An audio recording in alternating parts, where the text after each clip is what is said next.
I'm going to give you a live demonstration of our latest product, the LuaWave 3980 SDR. This is an Lu 3900. This device is essentially an Lu 820 SDR plus a high-performance host. We integrated separate SDR hardware and the host computer into this architecture. Then from this panel, you can see that there are a total of 8 channels, 8 receiving and 8 transmitting. It is clearly written on this panel that there are 4 9009 chips of this ABCD respectively. Then each 9009 chip has 2 T2R. The maximum transmission bandwidth of the device is 450 meters. The maximum receiving bandwidth is 200 meters. We have 4 9009 chips on this panel. The phase consistency between any two chips is within 1 degree. And I'll show you how we did that in a moment. We can choose 2 pieces at random to test. Except we have these RF input and output ports on the front panel. Here are some more reference sources for input. Why do we want to make this Lu 820 SDR with the host? It's because our device has a wider bandwidth and a larger number of channels. So we use PCIe, a high-speed interface, to connect the SDR hardware to the mainframe. Then if we use this interface, we will integrate it together and it will be more convenient to use. Then we don't need to connect anymore during use. And using the 3980 environment, we have all installed it in advance. That is to say, this can be used immediately after it is powered on. Just like this next to me, connect a monitor, connect a mouse and keyboard, and it's ready to use. So let's take a look at his aspect first. Let's test it together. I have prepared a 3 radio frequency cable and a 1.2 power splitter. Then the main thing is to make its chip emit a single tone signal. Then B and D to chips to receive. We specify ARX1 of the B chip to receive and ARX1 of the D chip to receive. Then let the chips TX1 emit a single signal, and then BD receives it. And when we do, we store their IQ data. Then put it in our special phase difference measurement program to calculate the phase difference between the 2 BD pieces. Okay, so now I'm going to hook this up. First, this end of the centimeter is connected to the TX1 of a chip.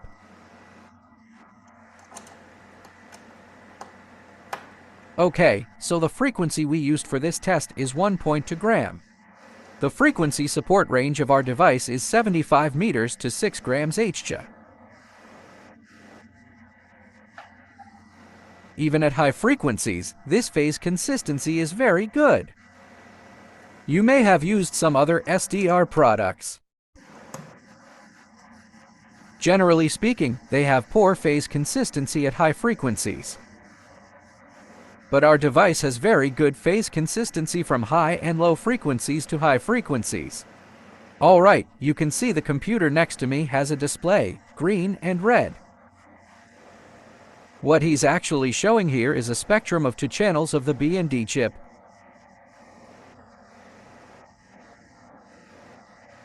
All it receives is a single signal. Then, channel A is transmitting and channel B is receiving. We're going to save it now. Of course, this spectrum monitoring software is also developed by us for our hardware. The software has full control over the hardware. For example, the gain and frequency of the hardware, and some customized waveforms can also be sent, which can be realized through this software.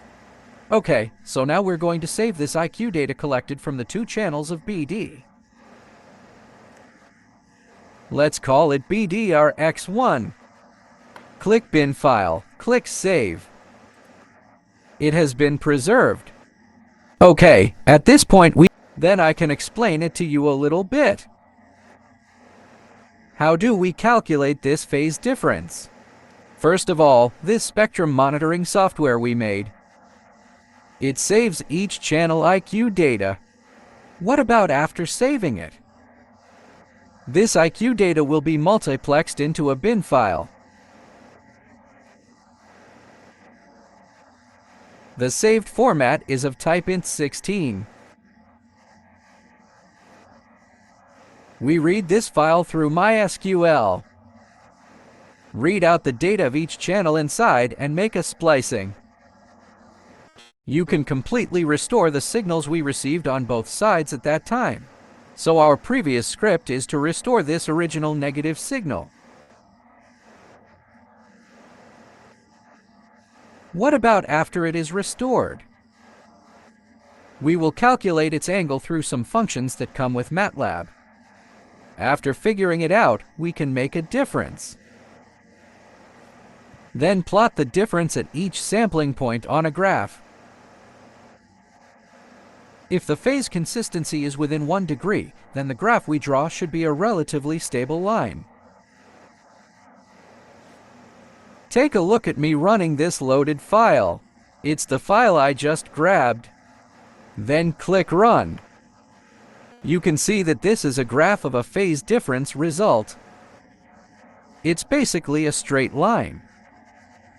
The range of this graph is -5 degrees to 5 degrees. That is to say, 1 square of our... Then obviously our directional difference is basically much less than 1 degree. It's basically a straight line. A straight line represents that there is essentially no difference in phase at each sample point. Okay, so this is a phase consistency verification of our device. And then we also developed a direction finding program for him. I can open it here for you to demonstrate. But this is indoors, and the direction finding project may not be good indoors. But I can give you a general idea of what functions our program can achieve.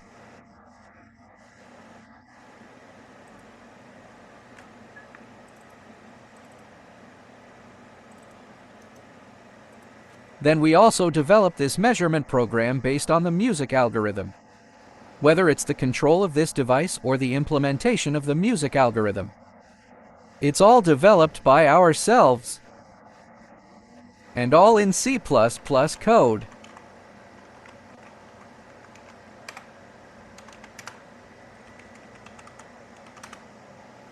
Okay, so this is the interface of a program. This program has more functions. First of all, it can support different validations. Like this 8-channel device. Typically, if we use, say, a line array, he might have a problem. I just can't tell the difference between before and after. Array, he may need a more complex antenna.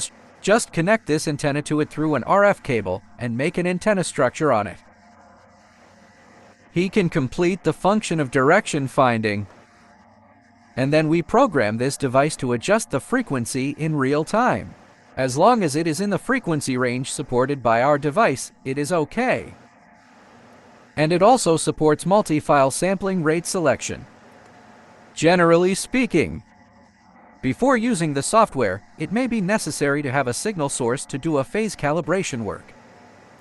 So if we're indoors now, we won't demonstrate it for the time being.